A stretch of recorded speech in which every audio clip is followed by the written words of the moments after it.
동산교회 시간. 이 시간 말씀에는 물된 동산교회 담임 조병선 목사님입니다.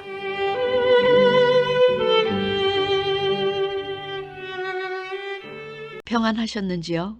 오늘은 지금이 어느 때인가 6째 시간입니다.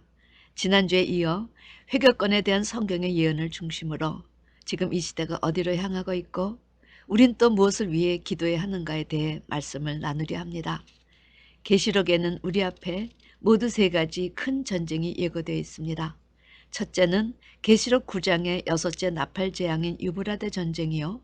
둘째는 계시록 16장 6째 대접 재앙인 아마겟돈 전쟁이요. 셋째는 계시록 20장의 곡과 마곡과의 전쟁입니다. 그런데 곡과 마곡의 전쟁은 천년왕국 이후의 전쟁이라 그 전에 통과해야 할 큰 과제가 있는 우리에게는 그것까지 생각할 여유가 없습니다. 문제는 이제 장래 발발할 6째 나팔 재앙인 유브라데 전쟁인데 사도 요한은 이 전쟁에 대해 2가지 부분에 대해 특별 경고하고 있습니다. 첫 번째는 유브라데 전쟁은 하나님께서 그의 마지막 구속사를 이루시는데 반드시 필요한 전쟁이다. 그동안 큰 강 유브라데에 결박한 내 천사를 놓아주어 일어나는 전쟁이라 제시하십니다. 그런데 충격적인 사실은 이 전쟁이 언제 일어날 것인가 년, 월, 일, 시까지 정해져 있고 더 충격적인 것은 이 전쟁에 동원되는 군대의 수가 자그마치 2만만, 2억이란 사실이요. 더욱더 충격적인 것은 이 전쟁에 사람 3분의 1의 죽음을 당할 것이 경고되어 있다는 사실입니다. 성도 여러분, 어떻게 이렇게 많은 인명이 죽임을 당할 수 있을까요? 그 원인에 대해 사도 요한은 이런 보충 설명을 예고해 주었습니다. 이같이 이상한 가운데 그 말들과 탄자들을 보니 불빛과 자주빛과 유황빛 흉갑이 있고 또 말들의 머리는 사자머리 같고 그 입에서는 불과 연기와 유황이 나오더라. 이 세 재앙 곧 저희 입에서 나오는 불과 연기와 유황을 인하여 사람 3분의 1이 죽음을 당하더라. 이 말들의 힘은 그 입과 그 꼬리에 있으니 그 꼬리는 뱀 같고 그 꼬리에 머리가 있어 이것으로 해하더라. 여기서 말 탄 자는 전쟁에 참가한 우두머리 계급들을 가리키고 여러분 말은 사도 요한 시대 전쟁의 필수무기에 해당되는 것이었습니다. 그런데 말들의 머리가 사자머리 같고 그 입에서는 불과 연기와 유황이 나온다 했습니다. 도대체 병기의 종류인데 머리는 사자 같고 그 입에서 불과 연기와 유황을 쏟아내는 이놈의 정체가 무엇이겠습니까? 그런데 이놈으로 말미암아 사람 3분의 1이 죽는다 하니 여러분 이 일은 종말에 일어날 일이니 전쟁에서 가장 위력 있는 무기가 무엇이겠습니까? 과거 전쟁은 지상전에서 승패가 났습니다. 그러나 현대 전쟁은 공중전에서 승패가 난다 하지요. 이스라엘이 사방에 회개권에 에워싸임을 당했지만 6.1 전쟁에서 이길 수 있었던 비결은 먼저 이집트를 공중전에서 선제 타격함으로 전쟁 첫날 공중전에서 이집트 공군기 300대 이상을 요격 파괴시켰고 시리아 공군기 3분의 2도 파괴시켰다 합니다. 미국이 아프가니스탄과 이라크의 전쟁도 공중전에서 바로 승패가 나버렸습니다. 그런데 현재 핵무기 보유국은 모두 8개의 국으로 미국, 러시아, 프랑스, 중국, 영국이 핵을 보유해서 여러분 국제원자력 기구를 창설하여 핵무기 비보유국의 핵물질 관리 사태를 점검하고 또 핵 확산 금지 조약을 맺어 더 이상 핵을 만들지 못하도록 하였지만 그러나 그 이후에 인도와 파키스탄, 이스라엘이 핵을 보유한 것이 비공식적으로 나타났고 여기에 북한이 가세해서 그 핵으로 미국까지 겨냥하고 있는 것이 그동안 밝혀진 내용입니다. 그런 의미에서 미국이 아프가니스탄에 이어 이라크의 전쟁을 치르고 또 요사이 IS라고 부르는 ISIS 즉 이슬라믹 스테이트 오브 이라크 앤 시리아 이 세계 여러 나라를 상대로 테러를 자행하며 전쟁을 벌이고 있는 것은 어떤 면에서 유브라데 전쟁의 전초전이요 이제 주님의 재림이 아주 가까웠다는 사인이 될 것입니다. 우린 이제 성경의 안목으로 이런 세계 정세에 유의해야 합니다. 그것이 무화과 나무와 모든 나무를 보라 하신 주님의 예고요 경고 있었기 때문입니다. 미국이 테러리스트들과 그들을 돕는 세력을 악의 축이라 비난하고 이들과의 전쟁을 선포한 것은 이 악의 축이 사실은 회교권과 연합된 세력이기 때문입니다. 그러므로 9/11 테러 사건은 미국이 회교권으로부터 기습을 당한 사건이었지만 오히려 회교권이 서로 동맹을 맺어 하나가 되는 시발점이 되었는데, 이는 다니엘서에서 종말에 대한 예언에도 제시되어 있기 때문에 우리는 성경으로 이 세계를 바라보는 그런 안목을 가질 수 있어야 한다는 것입니다. 다니엘서 11장 40절에는 마지막 때의 남방왕이 그를 찌르리니 북방왕이 병고와 마병과 많은 배로 회리바람처럼 그에게로 마주와서 그 여러 날에 들어가며 물이 넘친같이 지나갈 것이요 로 기록되어 있습니다. 이는 적그리스도가 나타날 것에 대한 예언이요 40절 이후 남방왕으로 상징되는 이집트가 이스라엘을 침공함으로 시작되어질 중동 전쟁의 그림이 제시되어 있지요. 다니엘이 예고한 이 이스라엘을 먼저 침공할 남방왕은 지금의 이집트입니다.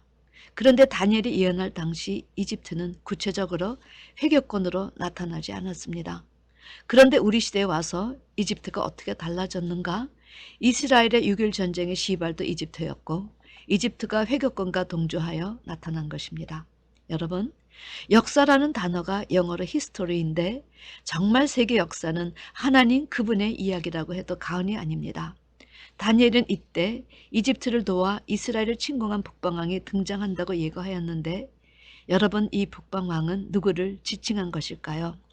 감사하게도 성경에는 하나도 빠진 것이 없고 하나도 그 짝이 없는 것이 없다 하셨는데, 이 말씀대로 에스겔 38장 전쟁 예언에서 우리 시대 적그리스도가 누구인가를 가늠할 수 있다는 사실입니다. 에스겔서 38장 2절에서 6절 말씀, 인자야 너는 마국 땅에 있는 곧 로스와 메섹과 두발 왕에게로 얼굴을 향하고 그를 쳐서 예언하여 이르기를, 주 여호와의 말씀에 로스와 메섹과 두발 왕 고가 내가 너를 대적하여 너를 돌이켜 갈고리로 내 아가리를 꿰고 너의 말과 기병 곧 내 온 군대를 끌어내되 완전한 갑옷을 입고 큰 방패와 작은 방패를 가지고 칼을 잡은 큰 무리와 그들과 함께한 방패와 투구를 갖춘 바사와 구수와 북과 고멜과 그 모든 때와 극한 북한의 도갈마 족속과 그 모든 때 곧 많은 백성의 무리를 너와 함께 끌어내리라. 여러분, 이 구절에서 제시된 나라들을 살펴보면 시대적으로 참 여러 나라의 정체성이 전환될 것이 증거되고 있습니다. 에스겔은 이스라엘을 침공하는 국가로 15절에서 내가 내 고토 극한 북방에서 많은 백성 곧 다 말을 탄 큰 떼와 능한 군대와 함께 올 것을 예고했습니다. 여기서 곡이란 세상 어둠의 권세의 수장을 상징합니다. 그런데 그 곡은 로스와 메섹과 두발의 왕으로 칭해져 있습니다. 그러므로 로스는 러시아, 메섹은 모스크바, 두발은 드볼스크, 이렇게 하나님은 종말의 바다에서 올라오는 일곱째 머리국을 하나님을 대적할 모든 국가의 수장 적그리스도로 사용하실 계획을 가지고 계시다는 것입니다. 창세기 10장 2절에 야벳의 아들들의 이름은 고멜, 마곡, 마대, 야완, 두발, 메섹, 디라스였습니다. 이들은 야벳의 아들의 후손인데 곡은 마곡과 두발과 메섹의 왕이라 하였으니 북방 왕은 그 소련이자 지금의 러시아가 될 가능성이 큰 것입니다. 사실 지금 이 시대 세계 정세는 공산국가가 다 무너졌다고 생각하고 있습니다. 그런데 계시록 13장에 장래 나타날 적그리스도는 머리 하나가 상하여 죽게 된 것 같더니 그 죽게 되었던 상처가 나음에 온 땅이 이상히 여겨 그를 따르더라 예고하고 있습니다. 공산권이 죽었다 다시 부활한다면 이 말씀이 이루어진 것으로 에스겔 선지자는 이 북방한 곡이 바사와 구스와 부실한 나라를 동맹국으로 함께 몰고 이스라엘을 침공할 것을 예고한 것입니다. 여러분, 이 바사와 구스와 부실한 나라는 지금 어느 나라를 말하는 것일까요? 바사는 현재 이란을 말하고 붓은 지금의 리비아요, 구스는 지금 이디오피아입니다. 그런데 이들 바사와 구스와 붓의 공통점은 과거는 친미 국가였었는데 지금 한결같이 회교국이며 친러시아를 지향하고 있는 공통점을 갖고 있다는 사실입니다. 성도 여러분, 자그마치 2500여 년 전에 다니엘이나 에스겔 선지자를 통해 예언된 이 말씀이 1.1에게 오차가 없이 그대로 진행되어 우리가 사는 이 시대의 징조로 나타난다는 것을 어떻게 생각하십니까? 이 기막힌 사실을 여러분은 어떻게 받아실런지요? 성경의 놀라운 예언이 신기하지 않습니까? 우리가 하나님의 말씀을 진실로 순종하며 살아야 할 이유가 여기에 있습니다. 그렇다면 이제부터 이런 예언에 귀를 기울여 하나님 나라의 시간표를 자세히 점검해서 그것이 1.1에게 오차가 없이 진행될 것으로 믿고 그때를 준비하되 제대로 준비해야 할 것입니다. 1979년 이란이 팔레비 왕조가 붕괴되고 호메이니가 통치하면서 친미에서 친서로 전향할 때만 해도 이디오피아가 셀라시 황제가 축출되고 소련의 영향권에 들어갈 때만 해도 리비아가 카다피의 등장으로 친미에서 반미로 바뀌었을 때 해도 어느 누구도 다니엘과 에스겔의 예언과 계시록을 연결시켜 이런 숨은 그림과 연결시키지 못했습니다. 그런데 9/11 사태에 이어지는 회교권의 출현은 마치 수면에 숨겨져 있었던 모든 그림을 물 위에 떠오르게 한 것입니다. 9/11 사건은 2001년 때 발생했습니다. 그러나 지금 14년이 지난 오늘 세계 현황은 어떻게 달라졌는지요? 그 이후 회교권이 세상의 소유의 주인공이 되어 얼마나 많은 전쟁에 그들이 연루가 되었는지요. 현재 IS라고 표현하는 IS가 그 이후에 생겨진 테러 집단이요. 인정되지 않은 신생 국가입니다. 이스마엘이 들나귀가 되어 모든 사람을 치겠고 모든 사람이 그를 칠 것이라는 예언이 지금 우리 시대에 이루어져 얼마나 참남한 일들이 지금 세계 곳곳에 벌어지고 있는지요. 그런데 회교권과 조약을 맺어 조종하는 러시아는 구소련 때부터 이미 성경에 등장하는 이런 나라들과 각종 조약과 기구를 체결해서 여러 가지 면에서 우호적인 관계의 틀을 맺어오고 있었다는 사실입니다. 저는 세계 정세를 살펴보다가 주님께서 누가복음 16장에서 하신 말씀이 생각났습니다. 이 세대 아들들이 자기 시대에 있어서는 빛의 아들들보다 더 지혜롭다. 여러분 참 어둠의 세계는 이렇게 쿵작쿵작 그 세를 준비하고 유브라데 전쟁을 위해 악의 축을 형성하고 있는데 빛의 자녀들이 이 시대의 첫대 교회는 무엇을 하고 있는지요? 얼마나 답답한지 우리가 함께 기도하며 그때를 준비하자고 지금 6주째 이 경고의 말씀을 선포하고 있는 것입니다. 사랑하는 성도 여러분, 얼마 전 미국이 새로 발간된 군사전력보건서에 세계 국가 안보를 위협하는 4개국이 제시되었습니다. 네 나라는 북한과 러시아, 이란, 중국입니다. 넷 중에 3국가 북한과 러시아, 중국은 모두 공산국가의 전력이 있는 나라입니다. 그런데 여기에 이란, 회교권이 등장하고 합세해서 친밀 관계를 유지하고 있는 것입니다. 왜 이렇게 공산국가 회교권이 연락하며 서로 밀월 관계를 유지하려 하는 것인가? 회교권은 이스라엘과 연계된 국가들과의 전쟁을 위해서 공산국가란 전력이 있는 나라들에게 추파를 던졌기 때문입니다. 요새 러시아는 중동 국가와 아프리카 국가와의 우호 협정을 다양하게 체결하고 있습니다. 세계 경제학자 짐 오닐에 의하면 2003년 등장한 브릭스, BRICS란 단어는 브라질, 러시아, 인도, 중국으로 현재 경제 성장 속도와 앞으로의 발전 가능성을 미뤄볼 때 4개국의 성장 가능성이 가장 크다는 뜻에서 하나의 경제권으로 묶은 개념입니다.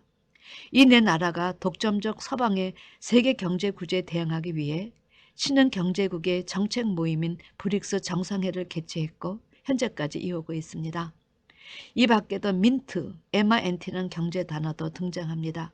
말레이시아, 인도네시아, 나이제리아, 터키 이 네 나라도 말레이시아나 인도네시아가 다 이슬람권입니다. 이들 네 나라는 풍부한 인구, 경제 성장에 유리한 인구 구조, 교육에 유리한 지리적 이점, 풍부한 자원 등을 가지고 있습니다. 성도 여러분, 적그리스도와 회교권은 물밑에서 꿈틀거리다 이제는 아주 내놓고 조약과 기구를 통해 세력을 확정시키고 있는데 경제학자는 경제 흐름을 통해서 때를 알고 있는데 누가 모르고 있는가? 교회가 모르고 있다는 것입니다. 그것이 우리가 기도해야 할 이유입니다. 성경을 통해 세상을 바라보고 그때를 준비하는 여러분과 제가 되기를 주님의 이름으로 축원합니다. 아멘.